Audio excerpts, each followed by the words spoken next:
ಇನ್ನು ಕೊಲೆ ಆರೋಪಿ ದರ್ಶನ್ ಬೆಂಗಳೂರಿನಿಂದ ಬಳ್ಳಾರಿ ಜೈಲಿಗೆ ಶಿಫ್ಟ್ ಆಗ್ತಾರ. ಬಳ್ಳಾರಿ ಜೈಲಿಗೆ ದರ್ಶನ್ ಶಿಫ್ಟ್ ಮಾಡಬೇಕು ಅಂತ ಅರ್ಜಿಯನ್ನ ಸಲ್ಲಿಸಿದ್ರು ಪೊಲೀಸರು. ದರ್ಶನ್ ಸೇರಿದಂತೆ 5 ಆರೋಪಿಗಳನ್ನ ಬೇರೆ ಜೈಲಿಗೆ ಶಿಫ್ಟ್ ಮಾಡೋದಕ್ಕೆ ಅರ್ಜಿಯನ್ನ ಸಲ್ಲಿಸಲಾಗಿತ್ತು. ಅಧಿಕಾರಿಗಳು ಅರ್ಜಿಯನ್ನ ಸಲ್ಲಿಸಿದ್ರು. ಜೈಲಿನಲ್ಲಿ ಯಾವುದೇ ಸೌಲಭ್ಯ ಸಿಗ್ತಾ ಇಲ್ಲ ಅಂತ ದರ್ಶನ್ ಪರ ವಕೀಲರು ಈಗ ಹೇಳಿದ್ದಾರೆ.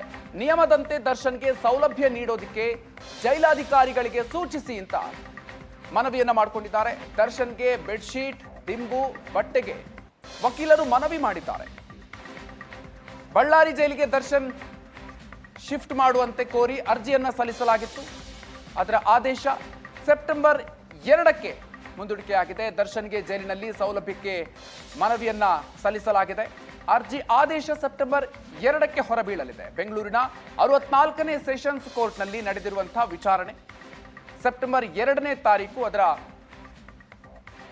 ನಿರ್ಧಾರವನ್ನ, ಆದೇಶವನ್ನ ಕೋರ್ಟ್ ನೀಡಲಿದೆ. ಹೆಚ್ಚಿನ ಡೀಟೇಲ್ಸ್ ಕೊಡ್ತಾರೆ ನಮ್ಮ ಪ್ರತಿನಿಧಿ ರಮೇಶ್. ಇದೀಗ ನಮ್ಮ ಜೊತೆಗೆ ಸಂಪರ್ಕದಲ್ಲಿದ್ದಾರೆ. ರಮೇಶ್, ದರ್ಶನ್ ಬಳ್ಳಾರಿ ಜೈಲಿಗೆ ಶಿಫ್ಟ್ ಆಗುವ ವಿಚಾರಕ್ಕೆ ಸಂಬಂಧಪಟ್ಟಂತೆ ಅರ್ಜಿಯನ್ನ ಸಲ್ಲಿಸಲಾಗಿತ್ತು.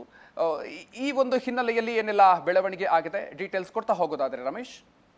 ಮಧುಕರ್, ರೇಣುಕಾಸ್ವಾಮಿ ಕೊಲೆ ಪ್ರಕರಣದ ಪ್ರಮುಖ ಆರೋಪಿಯಾಗಿರುವಂತಹ ದರ್ಶನ್ ಮತ್ತೆ ಸೇರಿದಂತೆ ಒಟ್ಟು 5 ಜನ ಆರೋಪಿಗಳನ್ನ ಬೆಂಗಳೂರು ಜೈಲಿನಿಂದ ಬೇರೆ ಬೇರೆ ಜೈಲುಗಳಿಗೆ ಶಿಫ್ಟ್ ಮಾಡಬೇಕು ಅನ್ನುವಂತ ನಿಟ್ಟಿನಲ್ಲಿ ಒಂದು ಜೈಲು ಅಧಿಕಾರಿಗಳು SPP ಥ್ರೂ ಒಂದು ಅರ್ಜಿಯನ್ನ ಸಲ್ಲಿಸಿದ್ರು. ಅದರ ವಿಚಾರಣೆ ಇವತ್ತು ಬಂದ್ರೆ ಈಗಾಗಲೇ ಪ್ರದೋಷ್ ಪರ ವಕೀಲರು ಕಳೆದ ವಿಚಾರಣೆ ಸಂದರ್ಭದಲ್ಲಿ ಆಕ್ಷೇಪಣೆಯನ್ನು ಸಲ್ಲಿಸಿದ್ರು. ಇವತ್ತು ದರ್ಶನ್, ನಾಗರಾಜ್, ಲಕ್ಷ್ಮಣ ಅವರ ಪರ ವಕೀಲರಾದಂತ ಸುನೀಲ್ ಕುಮಾರ್ ಒಂದು ಆಕ್ಷೇಪಣೆಯನ್ನ ಸಲ್ಲಿಸಿ ಅಂದ್ರೆ ಇದಕ್ಕೆ ಸಂಬಂಧಪಟ್ಟಂತೆ ಜೈಲಧಿಕಾರಿಗಳು ಯಾವ ಕಾರಣಕ್ಕಾಗಿ ಶಿಫ್ಟ್ ಮಾಡಬೇಕು ಅಂತ ಹೇಳ್ತಾರೆ, ಅದು ಸರಿಯಲ್ಲ, ಅವರು ಬೆಂಗಳೂರಿನಲ್ಲಿ ಜೈಲಿನಲ್ಲೇ ಇರಬೇಕು ಅನ್ನುವಂತ ನಿಟ್ಟಿನಲ್ಲಿ ಒಂದು ರಿಟರ್ನ್ ಆಕ್ಷೇಪಣೆಯನ್ನ ಕೂಡ ಇವತ್ತು ಸಲ್ಲಿಸಿರುವಂತದ್ದು. ಇದಕ್ಕೆ ಸಂಬಂಧಪಟ್ಟಂತೆ ವಾದ ಪ್ರತಿವಾದವನ್ನು ಕೂಡ ಸೆಪ್ಟೆಂಬರ್ 2ಕ್ಕೆ ಮುಂದೂಡಿಕೆ ಆಗಿರುವಂತದ್ದು. ಮತ್ತೆ ಇದೇ ಸಂದರ್ಭದಲ್ಲಿ ದರ್ಶನ್ ಪರ ವಕೀಲರು ಮತ್ತೊಂದು ಅರ್ಜಿಯನ್ನ ಸಲ್ಲಿಸ್ತಾರೆ. ಅಂದ್ರೆ ಜೈಲಿನ ಒಂದು ಮ್ಯಾನ್ಯುಯಲ್ ಪ್ರಕಾರ ಒಂದಷ್ಟು ಬೇಸಿಕ್ ನೀಡ್ಸ್ ಗಳನ್ನ ಕೊಡಬೇಕಾಗುತ್ತೆ ಅನ್ನುವಂಥದ್ದು. ಕೇವಲ ಅವರಿಗೆ ಒಂದು ಚಾಪೆ, ಬೆಡ್ಶೀಟ್ ಅನ್ನ ಕೊಟ್ಟಿರೋದನ್ನು ಹೊರತುಪಡಿಸಿ ಬೇರೆ ಯಾವುದೇ ರೀತಿಯಾದಂತಹ ಸೌಲಭ್ಯಗಳಲ್ಲಿ ಕೊಟ್ಟಿಲ್ಲ ಅನ್ನುವಂಥದ್ದು. ಮತ್ತೆ ಅವರಿಗೆ ಒಂದು ಕೈನಲ್ಲಿ ರಾಡ್ ಕೂಡ ಹಾಕಲಾಗಿರುವಂತದ್ದು. ಆ ಸಂದರ್ಭದಲ್ಲಿ ಅವ್ರ ಶೀತ ಹೆಚ್ಚು ಆಗಿದೆ ಆದ್ರೆ ಅದು ಆರೋಗ್ಯ ಸಮಸ್ಯೆ ಆಗುತ್ತೆ. ಮತ್ತೆ ತಮ್ಮದೇ ಖರ್ಚಿನಲ್ಲಿ ಒಂದಷ್ಟು ಪಿಲ್ಲೋಗಳಾಗ್ಲಿ ಅಥವಾ ಹಾಸಿಗೆ ಆಗ್ಲಿ ಮತ್ತೆ ಬೆಡ್ಶೀಟ್ ಗಳನ್ನ ಪಡ್ಕೊಳ್ಳಿಕ್ಕೆ ಅವಕಾಶಗಳಿದೆ. ಅಂದ್ರೆ ಬೇಸಿಕ್ ನೀಡ್ಗಳನ್ನ ಪಡ್ಕೊಳ್ಳಿಕ್ಕೆ ಅವಕಾಶಗಳಿರುವಂತದ್ದು. ಆದ್ರೆ ಜೈಲಿನ ಅಧಿಕಾರಿಗಳಿಗೆ ಸಂಬಂಧಪಟ್ಟಂತೆ ಒಂದು ಸೌಲಭ್ಯಗಳನ್ನ ಕೊಡಿ ಅಂತ ಹೇಳಿದ್ರೆ ನೀವು ಕೋರ್ಟ್ ನಿಂದ ಆದೇಶವನ್ನ ತನ್ನಿ ಅಂತ ಹೇಳಿ ಹೇಳ್ತಾ ಇದ್ದಾರೆ. ಹಾಗಾಗಿ ಕೋರ್ಟ್ ಒಂದು ಸ್ಪೆಸಿಫಿಕ್ ಆದಂತ ಡೈರೆಕ್ಷನ್ಸ್ ಅನ್ನ ಕೊಡಬೇಕು ಅನ್ನುವಂತ ಮನವಿಯನ್ನು ಕೂಡ ಮಾಡಿದ್ರು. ಸೊ ಆ ಸಂಬಂಧಪಟ್ಟಂತೆ ಕೂಡ ವಾದ ಪ್ರತಿವಾದ ಕೂಡ ಸೆಪ್ಟೆಂಬರ್ 2ಕ್ಕೆ ಮುಂದೂಡಿಕೆ ಮಾಡಿರುವಂತದ್ದು. ಇದೇ ಸಂದರ್ಭದಲ್ಲಿ ಪವಿತ್ರ ಗೌಡ ಪರ ವಕೀಲರು ಕೂಡ ಜಾಮೀನು ಕೋರ್ನ ಅರ್ಜಿಯನ್ನ ಸಲ್ಲಿಕೆ ಮಾಡಿದ್ರು. ಅದರ ವಿಚಾರಣೆ ಕೂಡ ನಡೀತು ಇವತ್ತು. ಮಧುಕರ್, ಓಕೆ, ಹಾಗೆ ಸಂಪರ್ಕದಲ್ಲಿರಿ ರಮೇಶ್. ಇನ್ನು ಸುಪ್ರೀಂ ಕೋರ್ಟ್ ನಲ್ಲಿ ಬೇಲ್ ರದ್ದಾದ್ರೂ ಕೂಡ ಪವಿತ್ರ ಗೌಡ ಮತ್ತೆ ಅರ್ಜಿಯನ್ನ ಸಲ್ಲಿಸಿದ್ದಾರೆ. ಜಾಮೀನು ನೀಡಬೇಕು ಅಂತ ಸೆಷನ್ಸ್ ಕೋರ್ಟ್ಗೆ ಪವಿತ್ರ ಗೌಡ ಅರ್ಜಿಯನ್ನ ಸಲ್ಲಿಸಿದ್ದಾರೆ. ಪವಿತ್ರ ಗೌಡ ಜಾಮೀನು ಕೋರಿದಂತಹ ಅರ್ಜಿಗೆ SPP ಆಕ್ಷೇಪಣೆಯನ್ನ ವ್ಯಕ್ತಪಡಿಸಿದ್ದಾರೆ. ಆರೋಪಿ ಪವಿತ್ರ ಗೌಡ ಪರವಾಗಿ ಹಿರಿಯ ವಕೀಲ ಬಾಲನ್ ವಾದವನ್ನ ಮಂಡಿಸಿದ್ದಾರೆ. CRPC ಅಡಿಯಲ್ಲಿ ಪವಿತ್ರ ಗೌಡ ವಿರುದ್ಧ ಚಾರ್ಜ್ ಶೀಟ್ ಆಗಿದೆ. ಅಸ್ತಿತ್ವ ಇಲ್ಲದ ಕಾನೂನಿನ ಅಡಿಯಲ್ಲಿ ಆರೋಪಿಯನ್ನ ಜೈಲಿಗೆ ಕಳಿಸಲಾಗಿದೆ.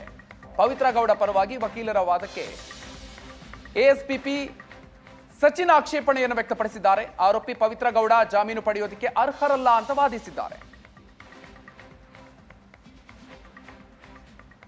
ಹೆಚ್ಚಿನ ಡೀಟೇಲ್ಸ್ ಕೊಡ್ತಾರೆ ನಮ್ಮ ಪ್ರತಿನಿಧಿ ರಮೇಶ್. ಇದೀಗ ಪವಿತ್ರ ಗೌಡ ಮತ್ತೆ ಅರ್ಜಿಯನ್ನ ಸಲ್ಲಿಸಿರೋದು, ಇದರ ಹಿಂದೆ ಏನೆಲ್ಲ ಲೆಕ್ಕಾಚಾರಗಳಿದೆ?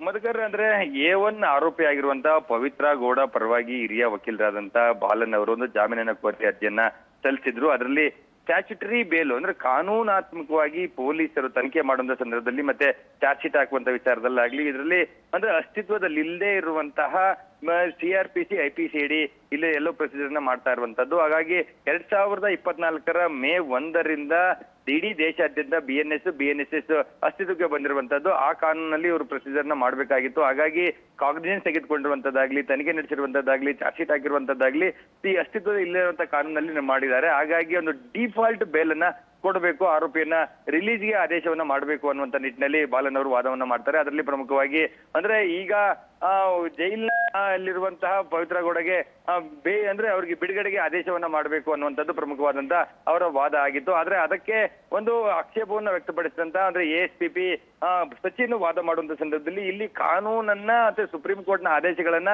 ಇಲ್ಲಿ ತಪ್ಪಾಗಿ ಅರ್ಥೈಸಿಕೊಂಡು ಈ ರೀತಿಯಾದಂತ ಅರ್ಜಿಯನ್ನ ಸಲ್ಲಿಸಿರುವಂತಹದ್ದು. ಅಂದ್ರೆ ಕಾನೂನಲ್ಲಿ ಅಂದ್ರೆ ಜುಲೈ 1, 2024 ಮೊದಲು ದಾಖಲಾದ ಪ್ರಕರಣಗಳನ್ನ ಹಳೆಯ ಕಾನೂನುಗಳಾಗಿರುವಂತಹ CRPC, IPCID ತನಿಖೆಯನ್ನ ಮಾಡಬೇಕು ಅಂತ ಹೇಳಿ ಕ್ಲಿಯರ್ ಆಗಿರುವಂತದ್ದು. ಅದಾದ ನಂತರದ ಕಾನೂನಿನ ವಿಚಾರಕ್ಕೆ ಸಂಬಂಧಪಟ್ಟಂತೆ ಯಾವ ರೀತಿಯಾದ ಕಾನೂನನ್ನ ಅಪ್ಲೈ ಮಾಡ್ಕೊಳ್ಬೇಕು ನಿಟ್ಟಿನಲ್ಲಿ ಒಂದು ಕ್ಲಾರಿಟಿಗಳಿಲ್ಲ. ಮತ್ತೆ ಈಗೇನು ಬಾಲನ್ ಅವರು ಪವಿತ್ರ ಗೌಡ ಪರವಾಗಿ ಒಂದಷ್ಟು ಕಾನೂನುಗಳನ್ನ ಮತ್ತೆ ಆದೇಶಗಳನ್ನ ಉಲ್ಲೇಖನ ಮಾಡಿದ್ದಾರೆ.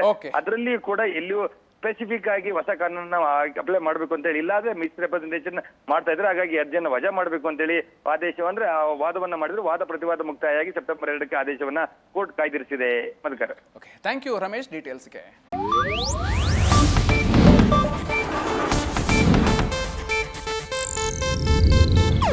ಇದು ಏಷ್ಯಾನೆಟ್ ನ್ಯೂಸ್ ನೆಟ್ವರ್ಕ್ ಪ್ರಸ್ತುತಿ.